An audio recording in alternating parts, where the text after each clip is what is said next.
అనంతపురం జిల్లాలో ఇసుక దోపిడీకి అడ్డుకట్ట వేయలేకపోతోంది అధికార యంత్రాంగం. వాగు వంక తేడా లేదు, నది కాల్వ లెక్కే లేదు.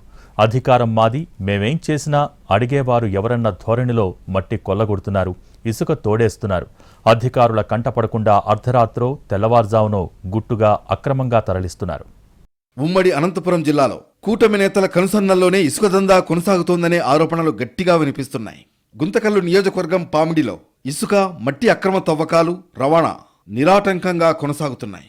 మండల స్థాయి టీడీపీ నేతలు పెన్నా నదిలోని సంప్ హౌస్ ప్రాంతం నుంచి ఇసుకను అక్రమంగా తోడిస్తున్నారు. రోజుకు 40 టిప్పర్ల ఇసుక, గరుసు మట్టిని అనంతపురం, గుత్తి, గుంతకల్లకు తరలిస్తున్నారు. టిప్పర్ ఇసుకకు ఏకంగా 20,000, గరుసు మట్టికి 5,000 చొప్పున దండుకుంటున్నారు.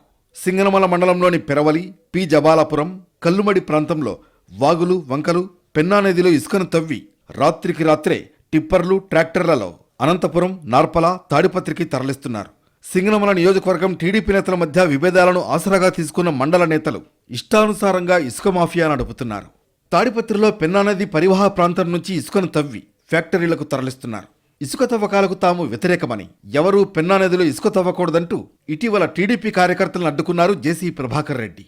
అధికారంలోకి వచ్చామని ఎవరైనా ఇసుక తరలిస్తే కేసులు పెట్టాలంటూ జేసీ ప్రభాకర్ రెడ్డి చేసిన వ్యాఖ్యలు చర్చనీయాంశమయ్యాయి. ధర్మవరం నియోజకవర్గంలోని ముదిగుబ్బ, బత్తలపల్లి మండలాల్లో కూటమి నేతల అనుచరులు ఎవరికి వారే ఇసుక అక్రమ రవాణాకు పాల్పడుతున్నట్లు ఆరోపణలున్నాయి. తాడిమర్రి, పీసీ రేవు, సీసీ రేవుల నుంచి ట్రాక్టర్ల ద్వారా ఇసుక అక్రమ రవాణాను అప్పుడప్పుడు పోలీసులు అడ్డుకుంటున్నా రాత్రిళ్లు పలు మార్గాల్లో తరలించేస్తున్నారు అక్రమార్కులు.